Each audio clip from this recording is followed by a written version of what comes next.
Well, hello everyone, and welcome to week 62 of my life as an L3 CTS cadet pilot. It's week 31 in New Zealand, and what have I been up to this week? Well, it's been really busy. The weather has been absolutely atrocious, so pretty much all of the flying activity this week has been cancelled. But for me, that's actually worked out in my favour because my next few flights are in the sim. So basically, I've been in the sim all week. Roll titles.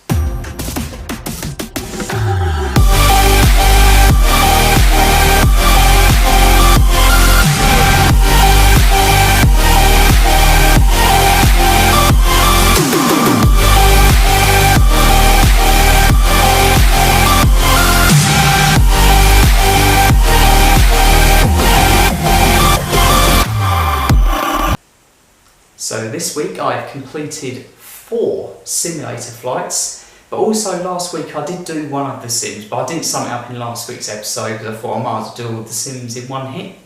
So that very first sim that I did last week was basically transferring me back from visual flight rules to IFR, which is instrument flight rules. And the first sim, it's technically called NDB tracking and holding, but yeah, it's been a good few weeks since I've done any form of IFR flying, so yeah, I was very rusty. I think it took me about half an hour just to get back into the swing of IFR flying, basically. But by the time I got to the end of the sim, I was getting used to it all, so it was all going very well. So, NDB tracking and holding, essentially, flying-wise, it's very similar to doing a VOR holding and tracking. The only problem with NDBs is that they are quite unreliable, so particularly at night actually they do have a habit of just not working full stop because of how the atmosphere works. So one of the problems with NDBs is that they are only accurate if you are basically wings level. If you're in any kind of turn, the bearing pointer on the PFD is going to be pointing to the lower wing. So one of the techniques we can use in a holding pattern is if we are holding a rate 1 turn, then we can actually calculate how much that bearing pointer's drifted by. So if we're in a rate 1 turn, I think in the real aircraft it's 10 degrees towards the lower wing, but in the sim for some reason it's 15 degrees. No idea why that's the case, but there we go. That's one of the things we have to deal with whilst being in the sim. So you sort of have to go, well, I'm in the holding pattern, I'm 60 degrees away, where should the bearing pointer be? And it's just like, well, on a VOR, I know it should be at this point, but on an NDB, I'm on a rate 1 turn, it's just a bit of a mess, really. I mean, I can personally see why people don't like using NDBs, but sim went well, so I was all pleased with that.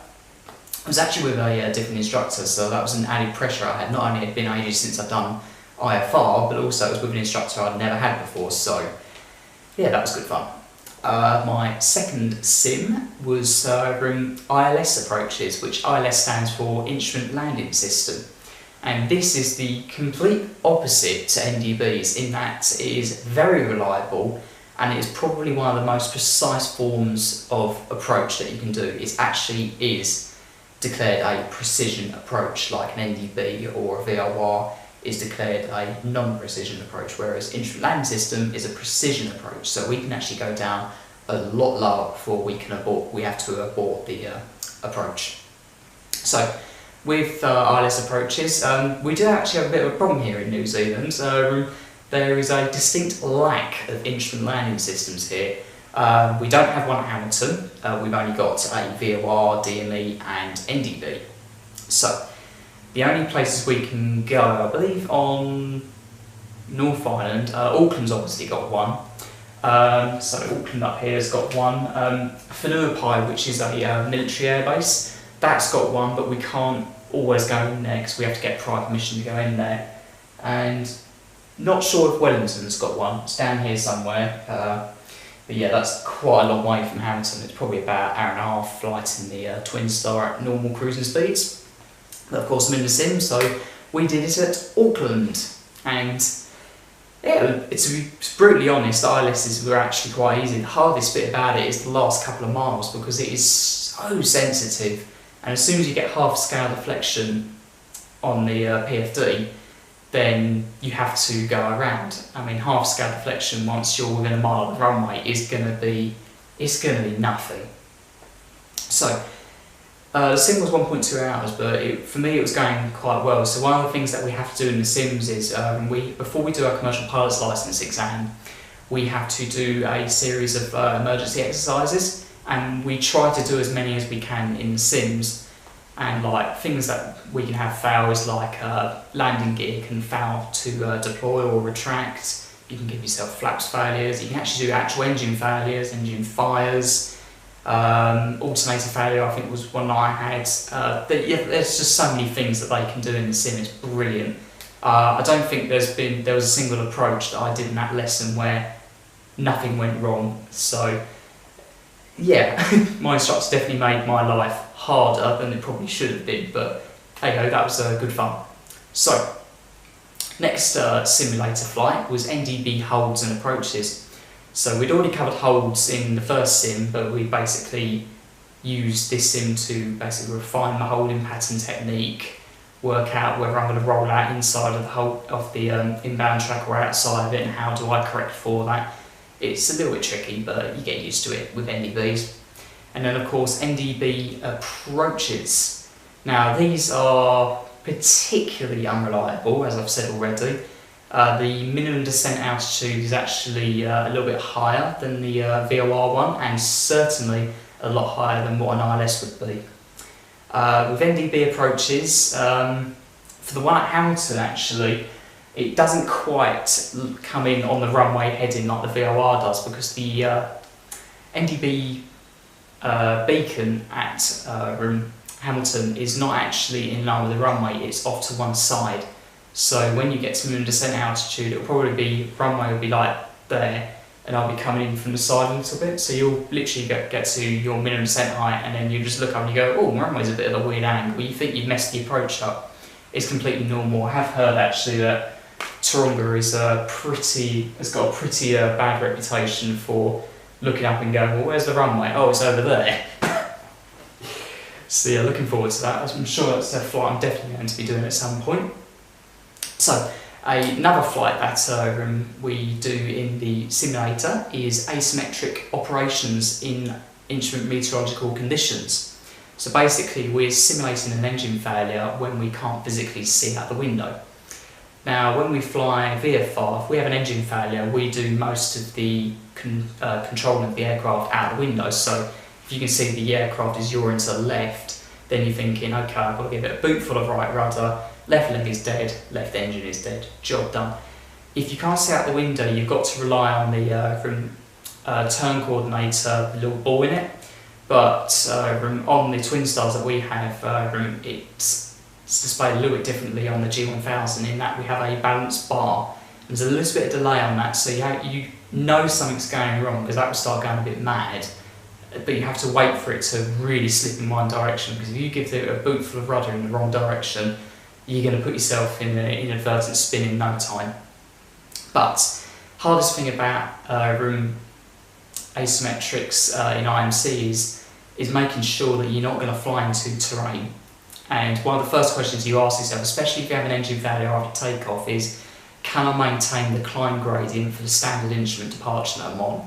If it's yes, you can continue flying it. If it's not, you're going to be requesting radar terrain vectors immediately. So on top of that, you've also got to run all your checks, so you've got to make sure your gear's up, your flaps are up, you've correctly identified which engine has failed, go full power on the good engine, idle on the bad engine, turn the correct master off, alternators, fuel flow. It's a very intense sim, and actually I think how many approaches I do on that?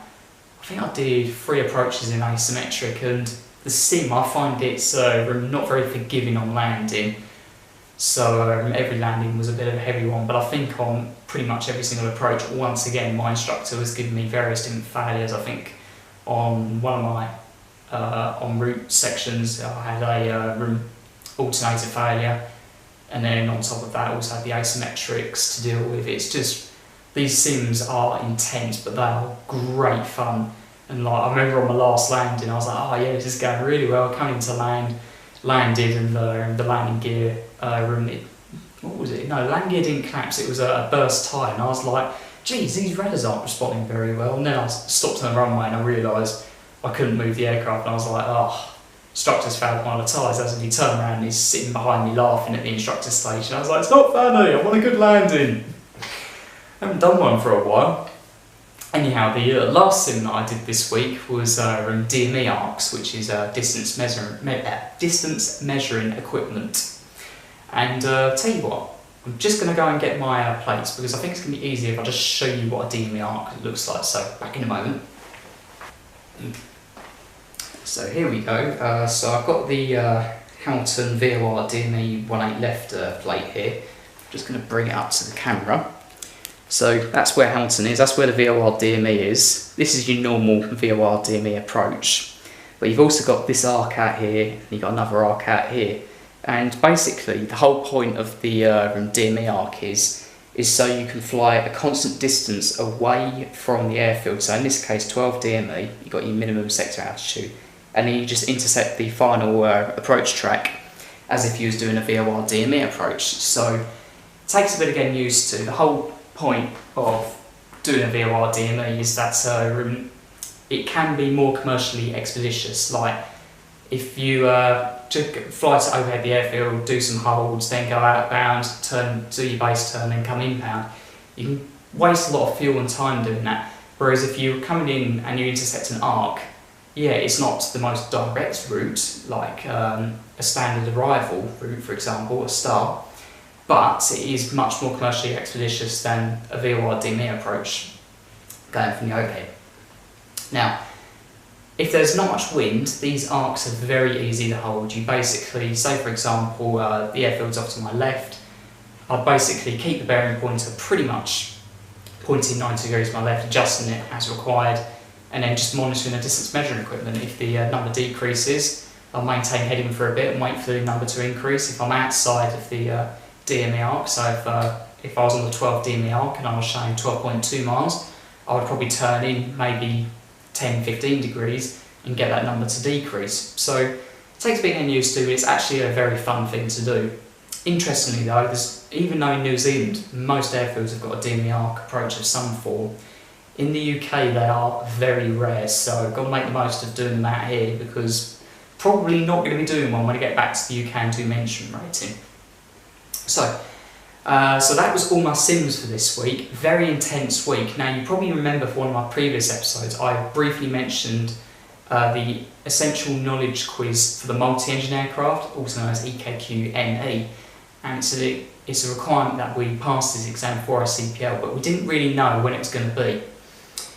I was a bit unfortunate in that I was in a sim until 9 o'clock the night before. Walked out the sim, got the phone out, checked my email, and it said, oh, you've got an EKQ-ME exam booked in for 10:45 tomorrow. And the first thing I thought was, bugger. I haven't done much revision for it recently. Yeah, I've done some here and there, but that was like weeks ago, and I've been in the sim all week. So at that point I was thinking, okay, I'm going to go and get a pizza, and probably stay up a bit later and plan just to do some revisions. So went through the multi-engine manual that we've got, did a bit of reading on the aircraft flight manual, but by the time I'd done that and done a few questions, it was 1 in the morning, and at that point I just went, well, you know what, I've got to try and get my 8 hours sleep in, otherwise I'm not going to pass the exam anyway. So got up next morning, did a bit more revision, went into the exam, and like I said to the instructor, I was like, it would have been nice to have had a bit more of a heads up for this exam, but he basically said, no, you should be alright, and sure enough, he was correct. The pass mark is 75%. That's the same as the ATPL theory exams that I've done in ground school. And I scored 88%, and the questions I got wrong, I wasn't that far off. For example, one of the questions was, what's the minimum speed for operating in known icing conditions? I knew it was around about 120 knots. There was 4 options. 2 of them were ruled out instantly, because one was referring to gear speed and another one was referring to flap extension speed. So I knew it was one of the other two, and I knew it was around 120 knots, and sure enough, the other two options were 120 and 121. I put 120, the answer is 121 because the flight manual says speed greater than 120 knots. That's the kind of questions that you can get in these exams. And also, this EKQME exam, it's a generic multi-engine exam, but the last section of the exam is Diamond DA42 specific, and we actually have a requirement with L3 that we have to score 75% on the type rating section as well. So I was really pleased with how that exam went, and that has rounded off probably what has been one of the busiest weeks I've had for a good couple of months. So on that note, I'd like to say thank you very much for watching. If you enjoyed the video, feel free to leave a like, subscribe to the channel, and recommend it to anyone who you feel might benefit from this series. Thank you very much for watching, and I'll see you next time. Take it easy. Bye bye.